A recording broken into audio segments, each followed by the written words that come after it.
इस अध्याय को पढ़ने के पहले आपको कुछ बातों का ध्यान रखना आवश्यक है या कुछ चीजें आपको पता होनी चाहिए। सरल रेखा का समीकरण क्या होता है? एक्स अक्ष के समांतर रेखा का समीकरण, वाई अक्ष के समांतर रेखा का समीकरण, दो बिंदुओं से होकर के जाने वाली रेखा का समीकरण और रेखा के अलग अलग रूप जैसे कि अंतःखंड स्वरूप, अभिलंब स्वरूप और विभिन्न प्रकार के हम लोगों ने सरल रेखा के अलग अलग रूप या अलग अलग समीकरण हम लोगों ने देखे।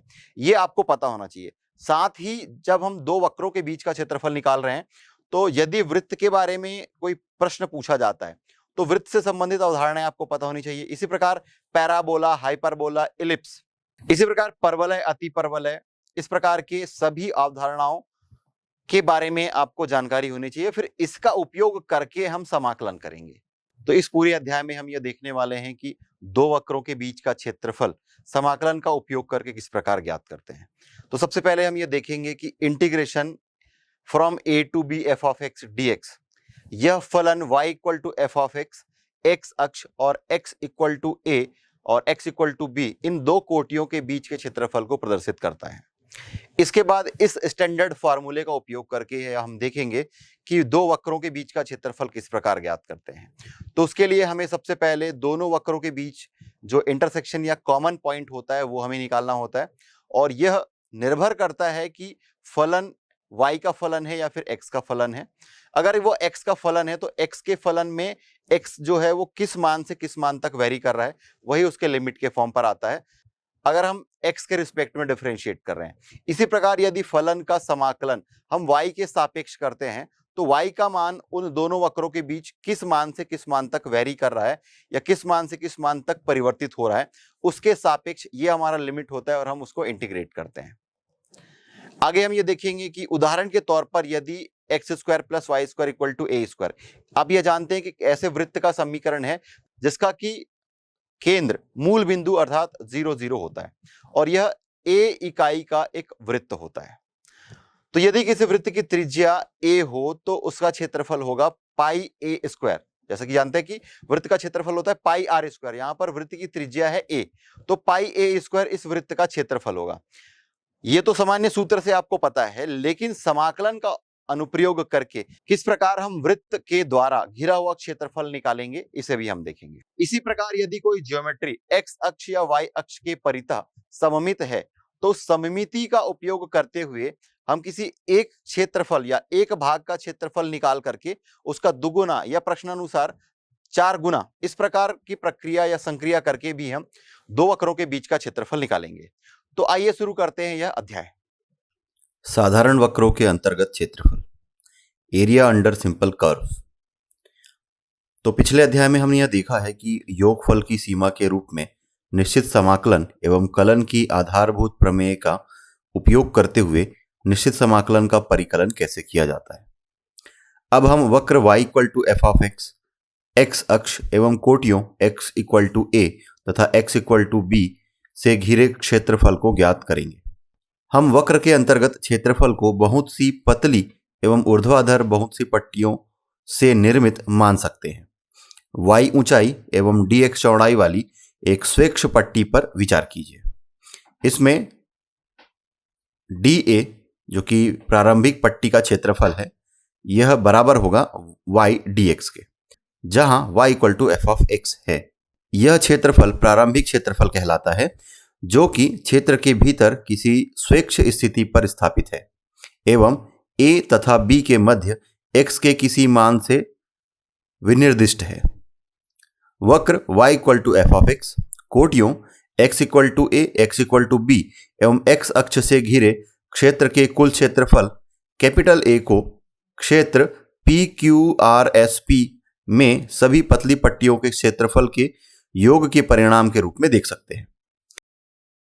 सांकेतिक भाषा में हम इसे कुछ इस प्रकार अभिव्यक्त करते हैं। Capital A equal to integration from A to B D capital A equal to integration from A to B y dx that will be equal to integration from A to B f of x dx। वक्र x equal to gy, y अक्ष एवं रेखाओं y equal to c, y equal to d से घिरे क्षेत्र का क्षेत्रफल इस सूत्र द्वारा प्राप्त किया जाता है।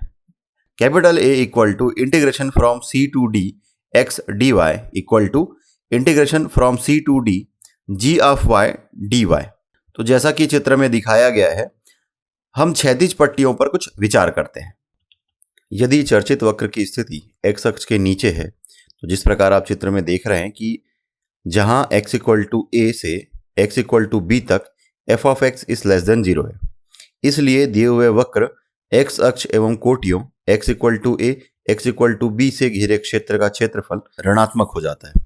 परंतु हम क्षेत्रफल के केवल संख्यात्मक मान की ही चर्चा करते हैं, इसलिए यदि क्षेत्रफल ऋणात्मक है तो हम इसके निरपेक्ष मान अर्थात mod of integration from a to b f of x dx को लेते हैं। सामान्यतः ऐसा हो सकता है कि वक्र का कुछ भाग x अक्ष के ऊपर तथा कुछ भाग x अक्ष के नीचे है, जैसा कि चित्र में दिखाया गया है। यहाँ a1 इज लेस देन 0 तथा a2 इज ग्रेटर देन 0 है, इसलिए वक्र y equal to f of x x अक्ष एवं कोटियों x इक्वल टू a तथा x इक्वल टू b से घिरे क्षेत्र का क्षेत्रफल a सूत्र a बराबर mod of a1 plus a2 द्वारा प्राप्त किया जाता है। प्रश्न दिया गया है कि दीर्घवृत्त x² प्लस y² 9 = 1 से घिरे क्षेत्र का क्षेत्रफल ज्ञात कीजिए। पहला ये कि जो समीकरण दिया गया है ये है x² प्लस y² 9 = 1। तो ये एक ऐसे दीर्घवृत्त का समीकरण है जो कि x अक्ष पर 2 इकाई का अंतःखंड और y अक्ष पर 3 इकाई का अंतःखंड काटता है। तो जिस तरीके से आप राइट साइड पर चित्र पे देख सकते हैं कि ये एक सिमेट्रिक ज्योमेट्री है जो कि x और y दोनों अक्ष के परितः सममित है। तो यदि हम वक्र और दोनों अक्षों के बीच अर्थात प्रथम चतुर्थांश में जो क्षेत्रफल बन रहा है वह ज्ञात करके उस क्षेत्रफल का हम 4 गुना कर देंगे तो पूरा क्षेत्रफल हमें मिल जाएगा। तो यहाँ पर जो समीकरण दिया गया है इसको या तो हम x के लिए सॉल्व कर सकते हैं या तो y के लिए सॉल्व कर सकते हैं। तो चलिए 4 और 9 का अगर हम लघुत्तम समापवर्त निकालेंगे तो आएगा 36 और इसे हम लिख सकते हैं 9x² plus 4y² upon 36 equal to 1। त्रियक गुणा करेंगे तो मिल जाएगा 9x² plus 4y² equal to 36। अब यदि इसे हम y के लिए सॉल्व करें मिल जाएगा y² equal to 36 minus 9x² upon 4। और यदि यहां से हमें y का मान निकालना हो तो राइट साइड में वर्गमूल लग जाएगा। 4 1/4 है, इसका वर्गमूल 1/2 आएगा और फिर वर्गमूल के अंदर जो राशि होगी ये होगी 36 और ऋण 9x का वर्ग।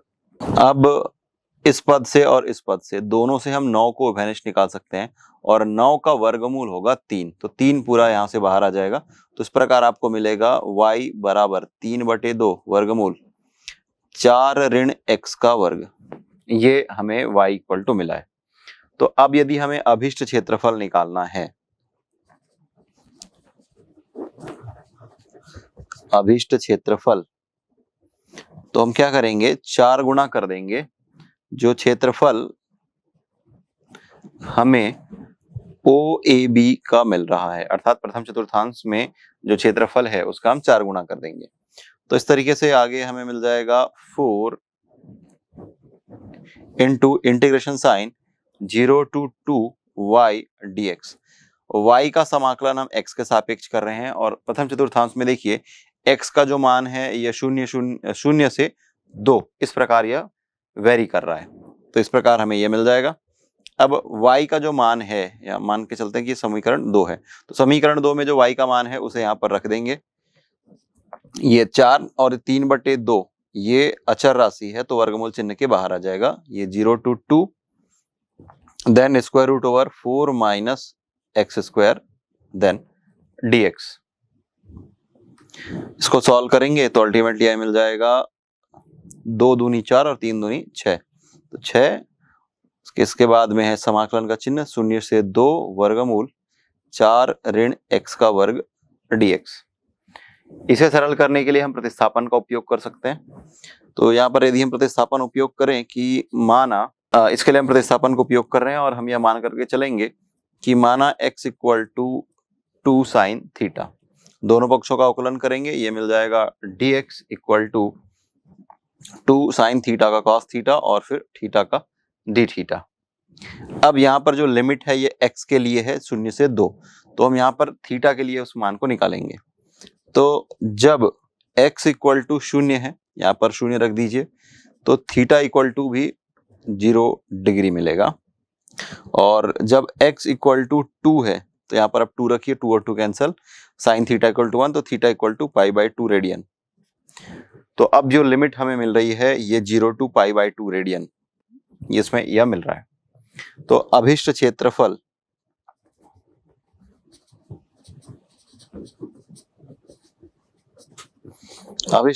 यहाँ पर जो हमें मान दिया गया है 0 टू 2 था, तो ये 0 टू π/2 हो जाएगा, फिर square root over 4 minus X square, तो ये 4 साइन स्क्वायर थीटा, और dx के स्थान पर हमें लिखना है 2 cos थीटा डी थीटा। दोनों से हम 4 वर्गमूल 4 को भैंस निकालेंगे, वर्गमूल 4 से आपको मिल जाएगा 2, 2 दूनी 4 और 4 छक्के 24, तो ये मिल जाएगा 24, और वर्गमूल इंटीग्रेशन साइन 0 टू π/2, और फिर वर्गमूल के अंदर है 1 माइनस साइन स्क्वायर थीटा, तो यहाँ से मिल जाएगा कॉस स्क्वायर थीटा, और स्क्वायर रूट है तो अल्टीमेटली मिल जाएगा कॉस थीटा। कॉस थीटा और कॉस थीटा मल्टीप्लाई होकर के मिल जाएगा cos square theta D theta. तो यहाँ पर इसे सरल करने के लिए हम त्रिकोणमिति के सूत्र का उपयोग करेंगे कि cos square theta equal to 1 plus cos 2 theta upon 2, 0 to π/2, 1 plus cos 2 theta upon 2, then D theta. तो ये हो जाएगा, तो फिर देखिए ये 24 है और ये है 2 12 24, तो मिल जाएगा 12, और फिर एक इसका हम समाकलन करेंगे तो मिल जाएगा थीटा, कॉस थीटा का समाकलन करेंगे तो मिल जाएगा साइन 2 थीटा अपॉन 2, और फिर लिमिट है 0 टू π/2। इसे सरल करते हैं, तो पहली बार अपर लिमिट हम रखेंगे, तो ये मिल जाएगा 12 into theta that is π/2 plus, यहाँ पर थीटा के स्थान पर π/2 रखेंगे तो 2 और 2 कैंसिल हो जाएगा और थीटा इक्वल टू पाई मिल जाएगा, और ये 1/2, तो ये 1/2 साइन पाई, और फिर माइनस 0 0 रखेंगे तो अल्टीमेटली पूरा टर्म 0 हो जाएगा, तो ये अल्टीमेटली हमने इसको 0 लिख दिया। साइन पाई ये भी 0 होता है, तो 1/2 को मल्टीप्लाई करेंगे अल्टीमेटली 0 मिल जाएगा, और ये 12 इंटू π/2 सॉल्व करेंगे तो मिल जाएगा 6 पाई, और इसकी इकाई यदि लिखा जाए तो हम लिखेंगे वर्ग इकाई। तो ये दिए गए प्रश्न का उत्तर है जो कि हमें ज्ञात करना था, अर्थात दीर्घवृत्त x square upon 4 plus Y square by 9 equal to 1 से घिरे क्षेत्र का क्षेत्रफल है 6 पाई वर्ग इकाई या स्क्वायर यूनिट।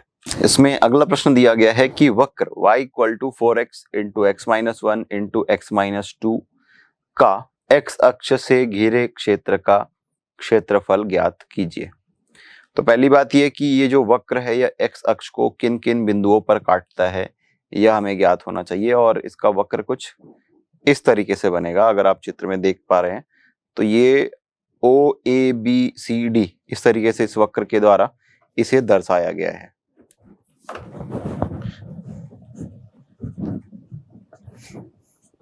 तो जो वक्र का समीकरण है ये हमें दिया गया है y equal to 4x into X minus 1 into X minus 2। यदि आप y इक्वल टू 0 रख देंगे, y इक्वल टू 0 x अक्ष पर y निर्देशांक 0 होता है, तो रखने पर हमें x के 3 मान प्राप्त होते हैं। x के 3 मान x equal to 0, x equal to 1 तथा x इक्वल टू 2 प्राप्त होता है।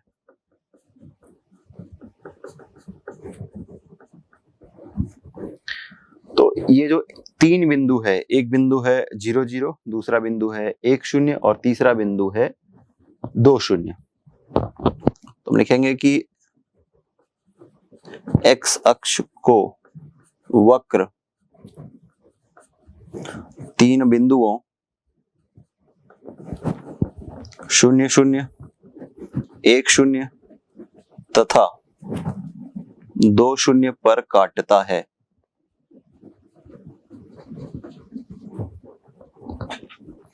अतः अभीष्ट क्षेत्रफल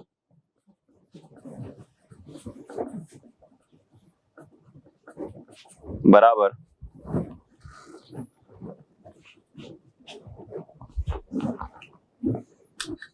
OAB का क्षेत्रफल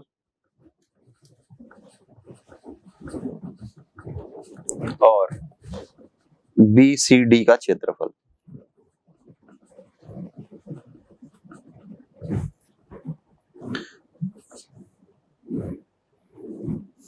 तो पहला इंटीग्रेशन आएगा 0 to 1 y dx, x के सापेक्ष कर रहे हैं तो OAB में x का मान 0 से 1 इस प्रकार वेरी कर रहा है, और इसी प्रकार BCD में x का मान 1 से 2 इस प्रकार परिवर्तित हो रहा है, और ये -y dx। -y यह दर्शा रहा है कि जो क्षेत्रफल बन रहा है या x अक्ष के नीचे की ओर बन रहा है। तो यहाँ पर हम ये मान रख देते हैं 0 to 1 y that is 4x into x minus 1 into x minus 2 dx plus 1 to 2।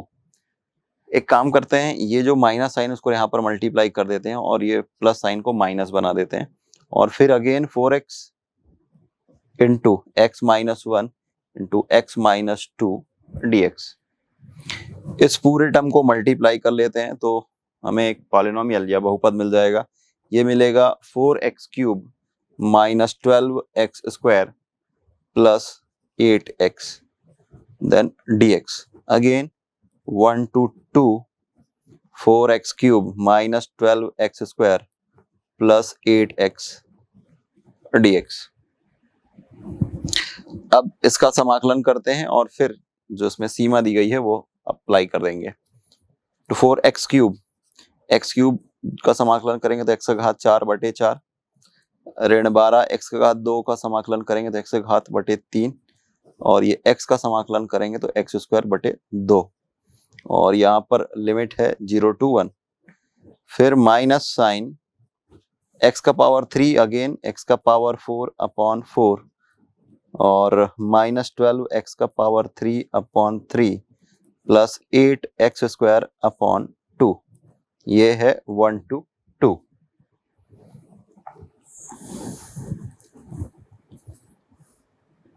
देखिए ये है x का power 4 minus 4x cube plus 4x square.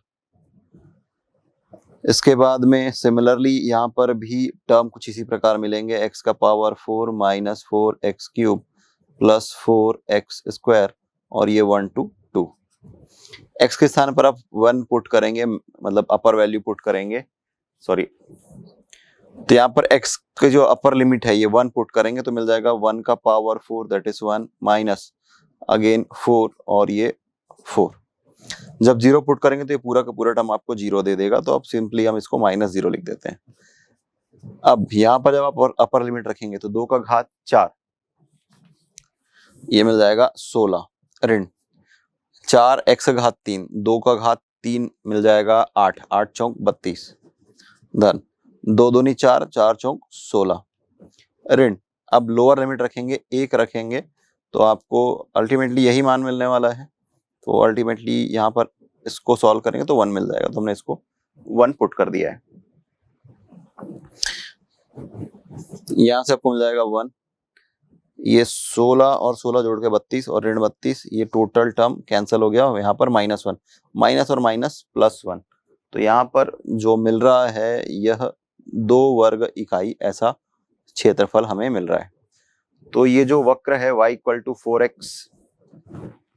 4x into x minus 1 into x minus 2 का x अक्ष से घिरे क्षेत्र का क्षेत्रफल है 2 स्क्वायर यूनिट।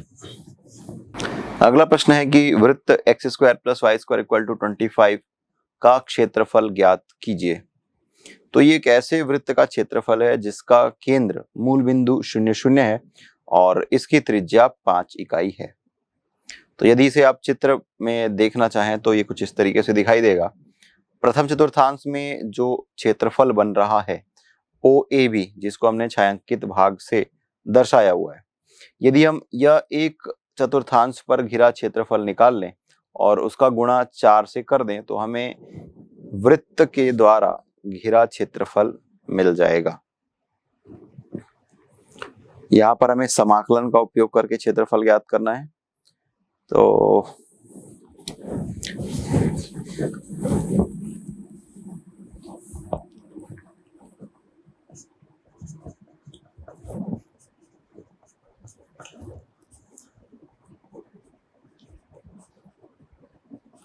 वृत्त का समीकरण है x² + y² = 25। अब इसे या तो हम y के लिए सॉल्व कर लेते हैं या तो हम x के लिए सॉल्व कर लेते हैं। तो मैं यहाँ पर इसे y के लिए सॉल्व कर रहा हूँ। y² मिल जाएगा 25 - x², और इसे y सॉल्व करेंगे तो ये मिल जाएगा 25 - x²। अब यदि हमें क्षेत्रफल ज्ञात करना है जो कि पूछा गया है, तो इसे हम लिख सकते हैं 4 गुणित चतुर्थांश OAB का क्षेत्रफल।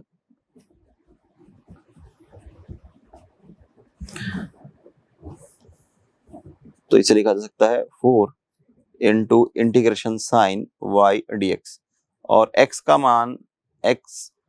मान प्रथम चतुर्थांश में 0 से 5 तक बढ़ रहा है।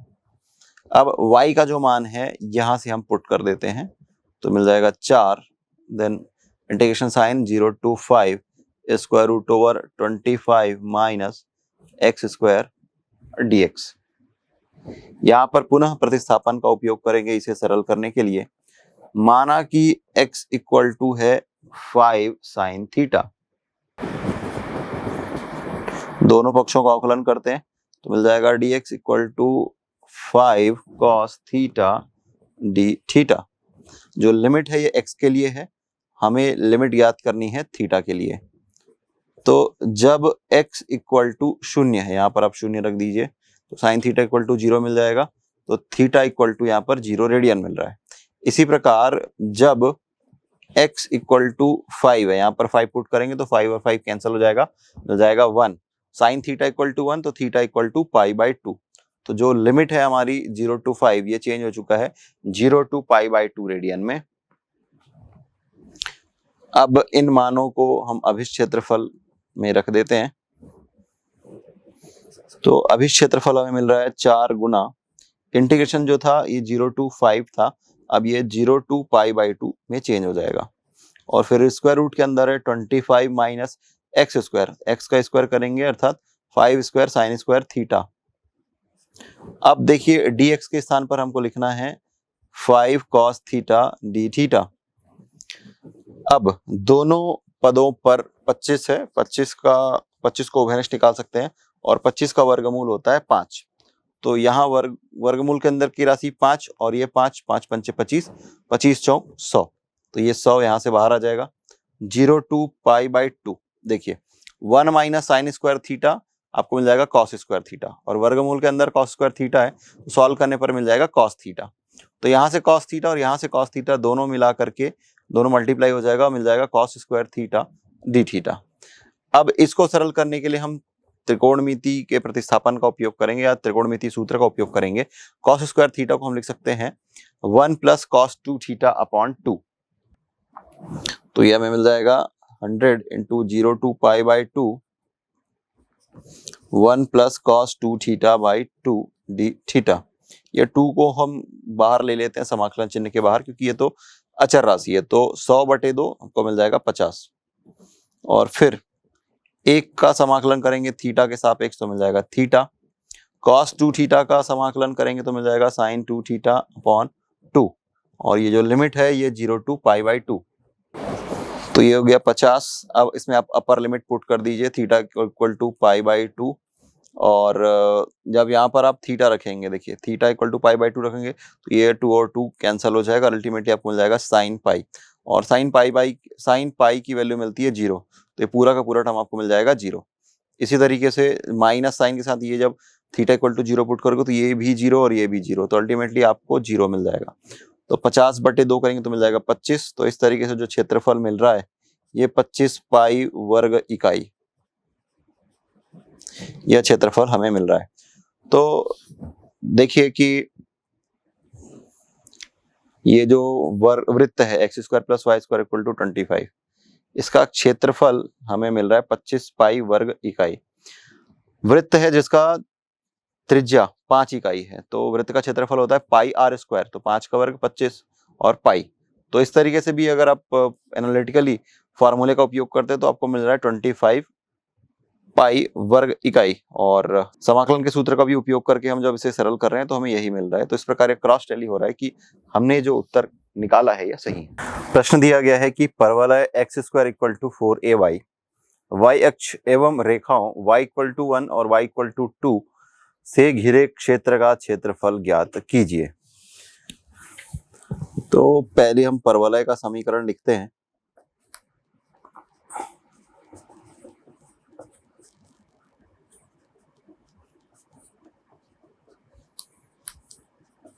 x² = 4ay। जब कोई समीकरण x में वर्ग समीकरण हो तो यह y अक्ष के परितः सममित होता है। जैसे कि आप चित्र में देख पा रहे हैं कि x² = 4ay कुछ इस तरीके से दिखाई दे रहा है, और यहाँ पर दो रेखाओं की बात की गई है, y = 1 और y = 2। तो y = 1 x अक्ष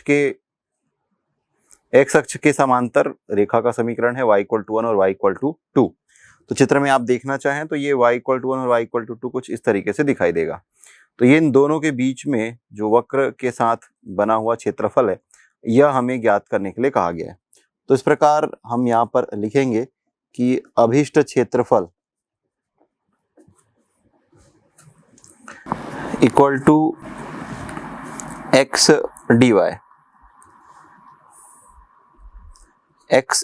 और y का जो मान है यह 1 से 2 के बीच में परिवर्तित हो रहा है, तो ये 1 से 2 x dy।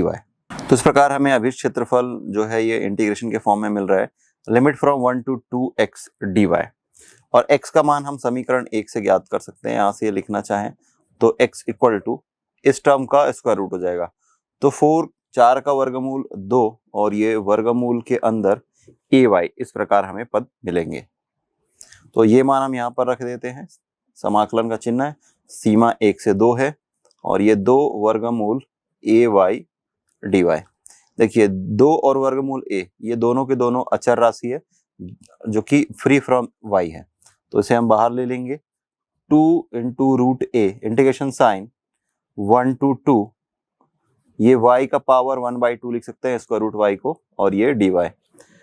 सो 2 √a और y का पावर 1/2, इसका समाकलन करेंगे तो y का पावर 1/2 + 1 दैट इज 3/2 अपॉन 3/2 और लिमिट 1 to 2, तो ये मिल जाएगा 2 √a, और ये 3/2 है, ये गुणा करके हम 2/3 इस तरीके से लिख सकते हैं, और फिर y का मान और फिर y की लिमिट जो है y का घात 3/2, इसकी लिमिट है 1 to 2,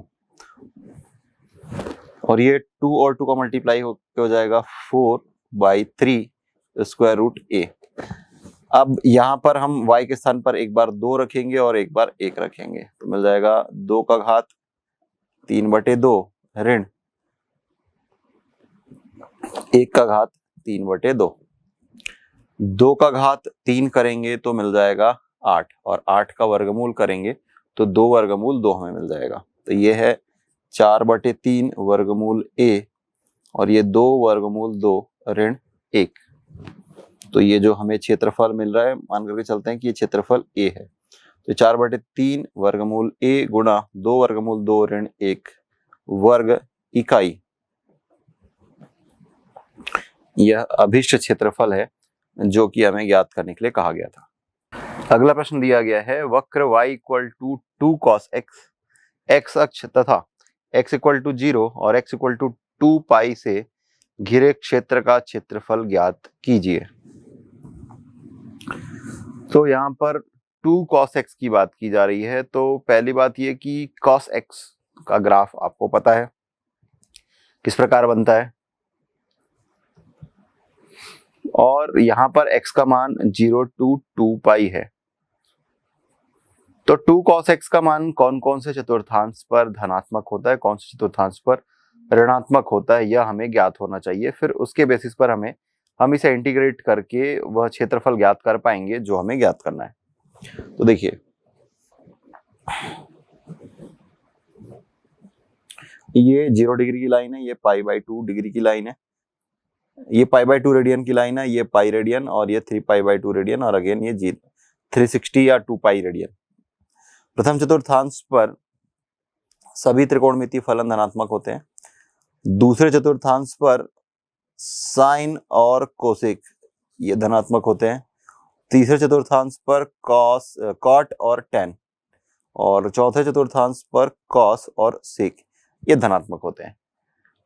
तो इसका मतलब ये कि प्रथम चतुर्थांश पर हमें कॉस जो है यह धनात्मक मान मिलेगा, दूसरे चतुर्थांश पर जो कॉस है यह ऋणात्मक मिलेगा, तीसरे चतुर्थांश पर कॉस ऋणात्मक मिलेगा, और चौथे चतुर्थांश पर कॉस का मान हमें धनात्मक प्राप्त होगा।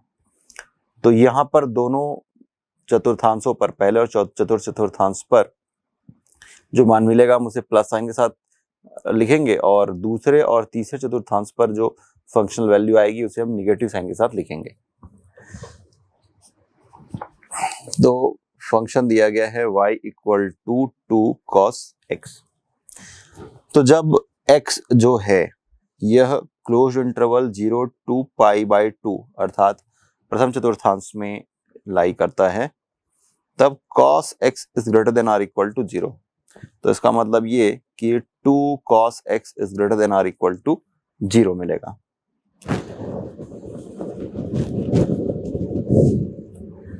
जब x जो है यह π/2 से लेकर के 3π/2 अर्थात ये है आपका π/2, ये पाई और ये 3π/2, तो यहां से लेकर के यहां तक इस तरीके से दूसरे और तीसरे चतुर्थांश पर जो cos x का मान है या 2 cos x का मान है ये < हमें 0 मिल जाएगा। और चतुर्थांश की बात की जाए कि जब x जो है यह 3π/2 से लेकर के 2 पाई तक होगा, तब हमें 2 cos x की वैल्यू < 0 मिलेगा। तो इस प्रकार हमें यदि अभीष्ट क्षेत्रफल पूछा जाए तो हम इसे लिखेंगे 0 to π/2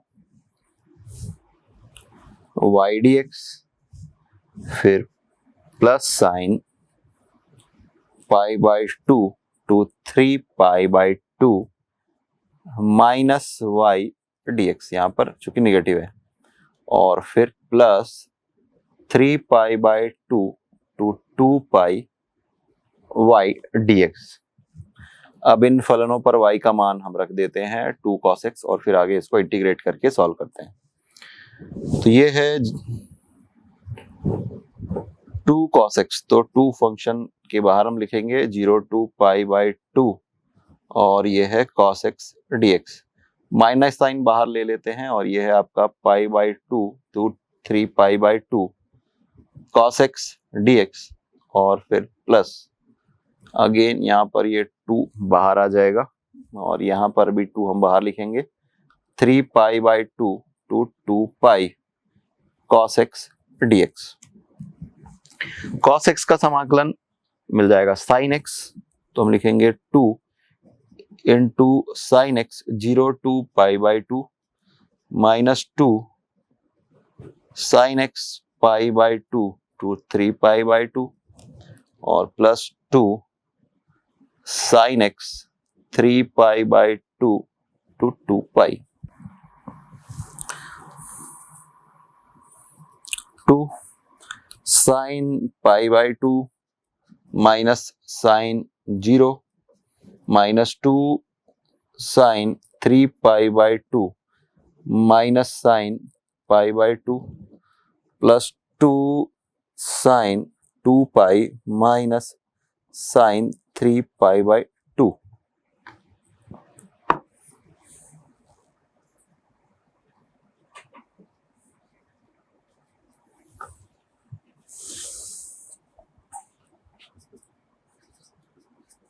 साइन 90 आपको मिल जाएगा 1, साइन 0 आपको मिल जाएगा 0, अगेन साइन 3 पाई बाई 2 ये आपको मिल जाएगा -1, साइन पाई बाई 2 मिल जाएगा 1, फिर 2, साइन 2 पाई यह मिल जाएगा आपको 0, साइन 3 पाई बाई 2 -1, तो माइनस और माइनस +1।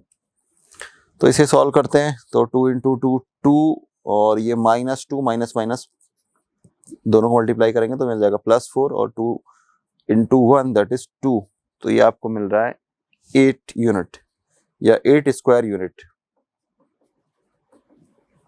तो ये वह अभिष्ट क्षेत्रफल है जो कि cos y equal to 2 cos x, x अक्ष तथा x इक्वल टू 0 और x इक्वल टू 2 पाई से घिरे क्षेत्र का क्षेत्रफल है। प्रश्न दिया गया है कि वक्र y square equal to 4x और x square equal to 4y के बीच का क्षेत्रफल ज्ञात कीजिए। तो यहाँ पर दो अलग अलग वक्र दिखाई दे रहे हैं हमें, y square equal to 4x।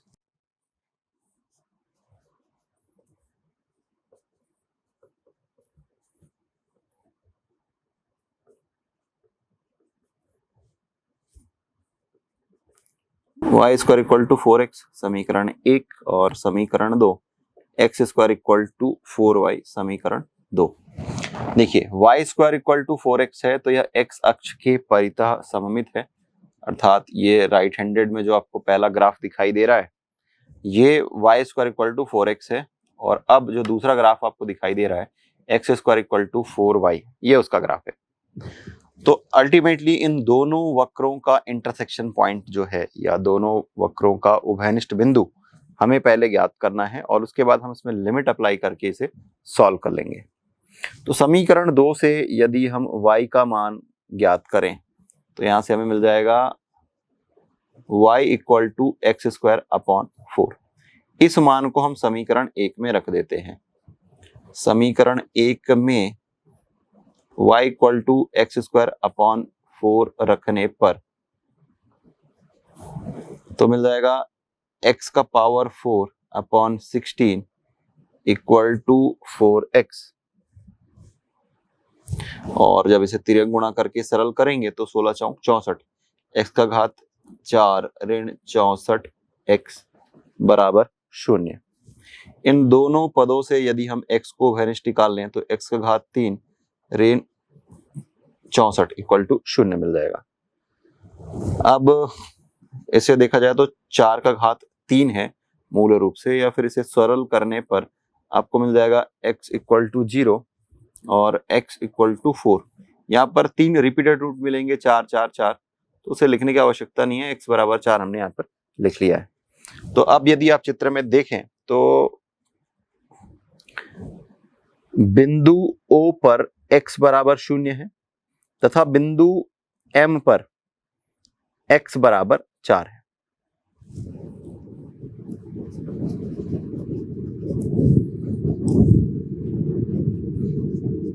बिंदु O पर x बराबर 0 तथा बिंदु M पर x बराबर 4। तो यदि हमें अभिष्ट क्षेत्रफल पूछा जाए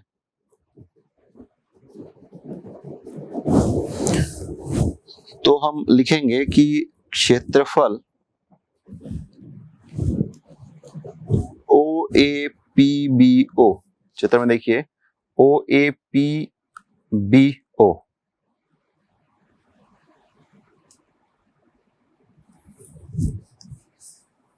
और यह क्षेत्रफल हम कैसे निकालेंगे?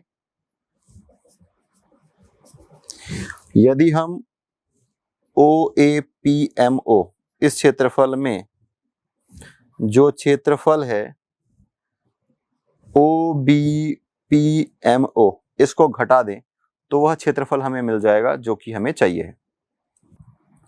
चित्र से आप समझ सकते हैं। तो अब यहां पर हम सॉल्व करने वाले हैं y इक्वल टू 1 dx और y2 dx। y1 का जो मान है, y1 जो है ये पहले समीकरण से आएगा, y2 जो है ये दूसरे समीकरण से आएगा। तो यहां से यदि आप y1 कैलकुलेट करना चाहें तो y इक्वल टू आपको मिल जाएगा √2x और यहां से y2 मिल जाएगा x²/4। तो पहले समीकरण के लिए जो x का मान है ये x इक्वल टू 0 to 4 ये वेरी कर रहा है। सिमिलरली इसके लिए भी x इक्वल टू 0 to 4 ये वेरी कर रहा है। सो x equal to 0 to 4 y1 that is √2 x dx minus x equal to 0 to 4 y2 that is x²/4 dx। पहले समीकरण को यदि हम सॉल्व करके y का मान निकालेंगे तो y इक्वल टू यहाँ पर मिल जाएगा वर्गमूल 4x और 4 का वर्गमूल 2 और यहाँ पर ये वर्गमूल x। तो ये जो y1 मिलने वाला है वो वहां से मिलेगा, तो इसे हम लिखेंगे 2√x और y2 जो है ये समीकरण 2 से मिलने वाला है, ये है x का वर्ग बटे 4। अब ये 2 है, x का घात 1/2, इसका समाकलन करेंगे तो x का घात 3/2 और यहाँ पर जो लिमिट है ये 0 to 4 है। फिर माइनस 1/4 को हम बाहर ले लेते हैं, x का पावर 2 है, इसका समाकलन x का पावर 3/3, ये अगेन ये 0 to 4। अब जब इसे सॉल्व करेंगे तो ये 2/3 से मल्टीप्लाई हो जाएगा इस तरीके से और फिर x का पावर 3/2, तो x का पावर 3/2 में x के स्थान पर अब 4 रखेंगे तो 4 का घात 3/2 ऋण जब 0 रखेंगे तो ये पद 0 मिल जाएगा। फिर उसी तरीके से ऋण 1/4 है और 4 का घात 3/3 और जब 0 रखेंगे तो अल्टीमेटली यहाँ पर 0 मिल जाएगा। तो देखिए 2 दूनी 4/3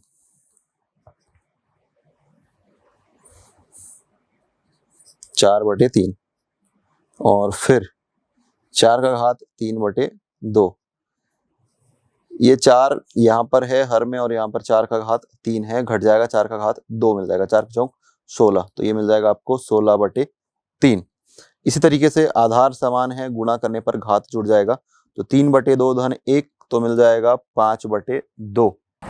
4 का घात 3/2 है अर्थात 4 का घात 3 करेंगे, 4 चौक 16 और फिर 4 और 4 का वर्गमूल 2, ये है आपको मिल जाएगा 4/3। 4 का घात 3/2 से आपको मिल जाएगा 4 गुना 2 8 और ऋण 16/3, 8 चौक 32, 32/3 ऋण 16/3, तो आपको मिल जाएगा 16/3। तो ये जो 16/3 वर्ग इकाई है यही दोनों वक्रों के बीच का अभिष्ट क्षेत्रफल है जो हमें ज्ञात करने के लिए दिया गया था। प्रश्न दिया गया है कि परवलय y इक्वल टू x²/2 + 1 तथा सरल रेखा y इक्वल टू x + 1 द्वारा घिरे क्षेत्र का क्षेत्रफल ज्ञात कीजिए।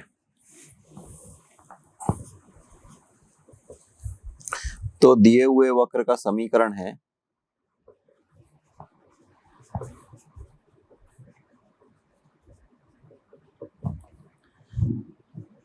y equal to x²/2 + 1। मान करके चलते हैं कि समीकरण 1 है, यदि दोनों का लघुत्तम समापन निकालेंगे तो मिल जाएगा 2, ये मिल जाएगा 2y = x² धन 2। अब 2 को इधर पक्षांतर कर देंगे तो मिल जाएगा 2 गुणा y ऋण 1 = x², या फिर आप इसे लिख सकते हैं x² = 2 गुना y ऋण 1। तो यह एक परवलय का समीकरण है, एक परवलय का समीकरण है जिसका शीर्ष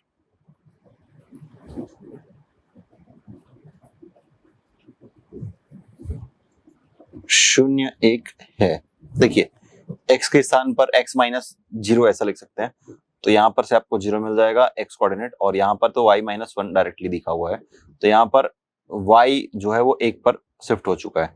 तो इस प्रकार जो परवलय का जो शीर्ष है ये 0 1 बिंदु का निर्देशांक हमें मिल रहा है। और y equal to X plus 1, इसे यदि सरल रेखा के रूप में खींचे, रेखा का समीकरण y equal to X plus 1 मान कर चलते हैं कि समीकरण 2 है।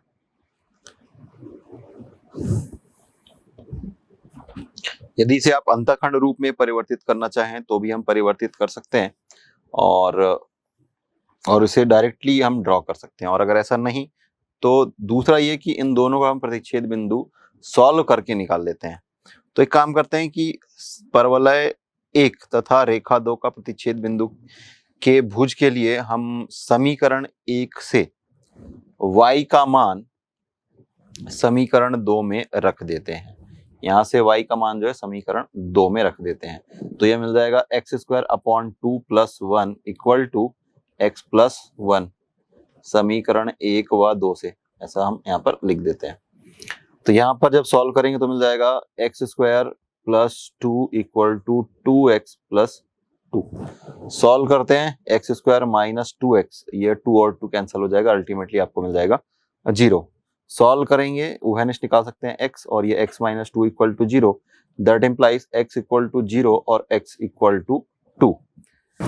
तो इस प्रकार जैसा कि आप चित्र में देख पा रहे हैं कि बिंदु A पर x इक्वल टू 0 है और P पर x इक्वल टू 2 है। तो यदि अब हमें क्षेत्रफल निकालने के लिए कहा जाए तो हम इसे लिखेंगे कि अभिष्ट क्षेत्रफल जो है ये 0 to 2 y2 dx minus 0 to 2 y1 dx। y1 जो है ये पहले समीकरण से प्राप्त होगा और y2 जो है ये दूसरे समीकरण से प्राप्त होगा।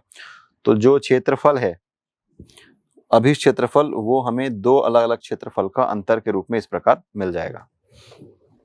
y2 का मान यहाँ से x प्लस 1, तो ये 0 to 2 x प्लस 1 इसका समाकलन, फिर 0 to 2 y1 अर्थात समीकरण 1 से, ये मिल जाएगा X square upon 2 plus 1 dx। Solve करते हैं, x का समाकलन मिल जाएगा x का घात 2/2, एक का समाकलन x और ये 0 to 2, और फिर एक्स स्क्वायर बाई 2 है तो ये 1/2 x का पावर 2, तो x का पावर 3 अपॉन 3 प्लस x, ये लिमिट 0 to 2।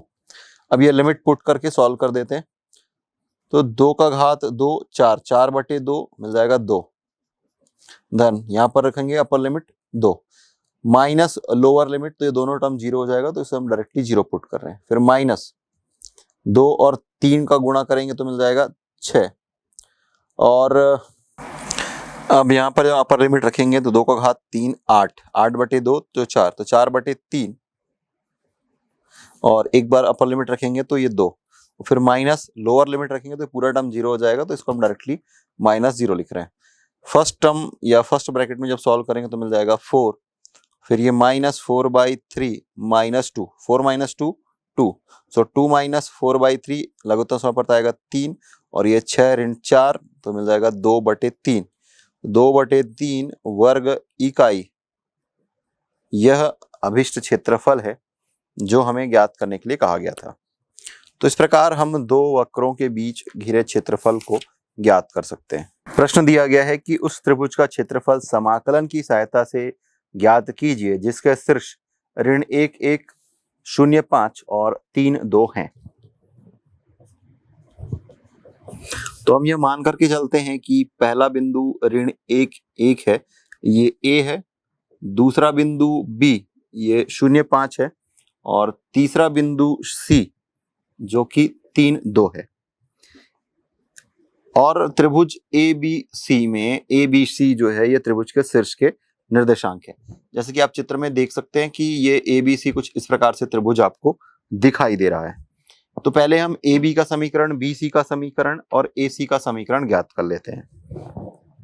तो जैसा कि आपको पता है कि दो बिंदुओं से होकर जाने वाली रेखा का समीकरण y - y1 equal to y2 - y1 upon x2 - x1 into X minus X one से ये दो बिंदु से होकर जाने वाली रेखा के समीकरण का सूत्र है। यदि हम ये मान करके चलें कि ये x1 y1 और ये बिंदु x2 y2 है, तो इस मान को हम यहां पर रखते हैं तो हमें मिल जाएगा ए बी का समीकरण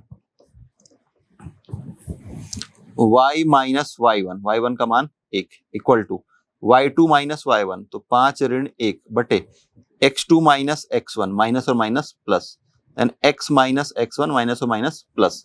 तो सॉल्व करने पर हमें मिल जाएगा ये y माइनस 5 माइनस 1 4, ये y minus 1 equal to 4 into X plus 1। Ultimately y minus 1 equal to 4x plus 4 और जब इसे सॉल्व करेंगे तो 4x minus y plus 5 equal to 0। या फिर इसे सिर्फ y के रूप में हम लिखना चाहें तो हम लिख सकते हैं y equal to 4x plus 5। अब BC का समीकरण हमें ज्ञात करना है, B और C का समीकरण। तो इसके लिए हम इसको x1 y1 और इसके लिए हम x2 y2 इस निर्देशांक को मान लेते हैं। So y minus y1 equal to y2 minus y1 upon x2 minus x1 into x minus x1। Solve करते हैं, ये y minus 5 equal to 2 minus 5 मिल जाएगा minus 3 by 3 that will be minus 1 और ये अल्टीमेटली माइनस x। तो यहां से हमें y का जो मान मिल रहा है y equal to 5 minus x। मान करके चलते हैं कि समीकरण 1 है और ये वाला समीकरण 2 है। अब हमें AC का समीकरण ज्ञात करना है, तो इसके लिए हम एक काम करते हैं, इसको x2 y2 रहने देते हैं और इसको x1 y1 ऐसे कंसीडर करते हैं। तो मिल जाएगा y minus y1 equal to y2 minus y1 upon x2 minus x1 into x minus x1। Solve करेंगे तो मिल जाएगा y minus 1 equal to 1 upon 4 into x plus 1। यहाँ से हम y इक्वल टू कैलकुलेट कर सकते हैं, ये है x by 4 plus 1 by 4 plus 1। इसको सॉल्व करेंगे तो मिल जाएगा 5 बाई 4। तो इस प्रकार आपको मिल रहा है y equal to X by 4 plus 5 by 4। मान करके चलते हैं कि ये समीकरण 3 है। हमें ए बी सी और ए सी का समीकरण मिल चुका है। अब यदि त्रिभुज ABC का क्षेत्रफल पूछा जाए तो अतः त्रिभुज ABC का क्षेत्रफल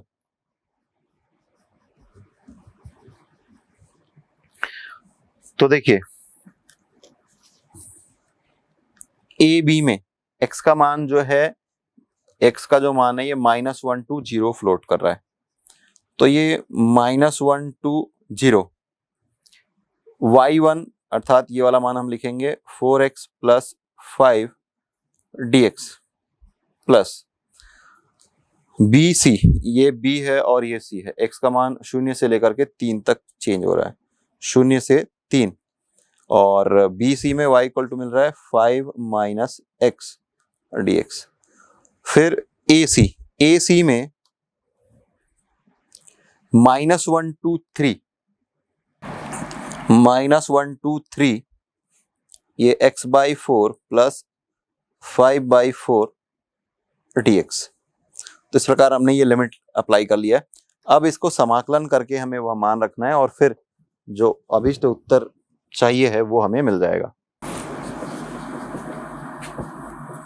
तो त्रिभुज ABC का क्षेत्रफल 4x, इसका समाकलन करेंगे तो मिल जाएगा 4x square by 2 plus 5x, 4x square by 2 plus 5x, ये है -1 to 0। फिर दूसरा इसका समाकलन करेंगे तो आपको मिल जाएगा 5x minus X square by 2 और यह है 0 to 3। इसका करेंगे तो 4x का घात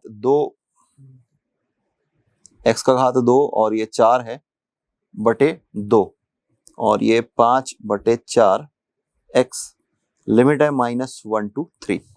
तो इसको सॉल्व करेंगे तो मिल जाएगा 2x square plus 5x, again limit -1 to 0 इसको फिर आगे सॉल्व नहीं किया जा सकता, तो ये 5x minus X square by 2 0 to 3 और ये है x square by 8 plus 5x upon 4 minus 1 to 3।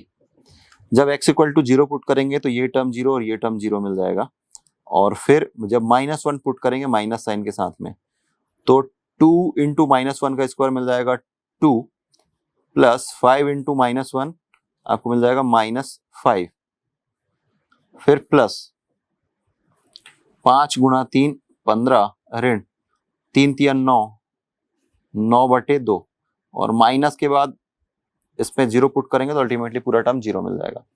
फिर इसी तरीके से यहाँ पर हम 3 रखेंगे x के स्थान पर, तो 3 तिया 9 9/8 ऋण 5 तिया 15/4, फिर ऋण x के स्थान पर ऋण 1 रखेंगे तो ये ऋण 1 का वर्ग धन 1 ऋण 5/4, तो ऋण ऋण 5 धन हो जाएगा इस तरीके से। तो इसको सॉल्व करेंगे तो मिल जाएगा 2 - 5 -3 माइनस और माइनस प्लस 3 प्लस 15 माइनस 9/2 और देखिए इन दोनों का डिनोमिनेटर सेम है और इन दोनों का डिनोमिनेटर सेम है, तो 9 ऋण 1 8 8/8 करेंगे तो मिल जाएगा 1 और 15/4 और 5/4, तो 15 5 20 20/4 मिल जाएगा 5। तो देखिए ये है आपका 15 15 और 5 20 20 3 23 23 और 1 24 24 ऋण 9/2, तो लगता 100% निकालेंगे तो 2 मिल जाएगा, 24 दूनी 48 ऋण 9, तो ये आपको मिल जाएगा फाइनली 39/2 वर्ग इकाई।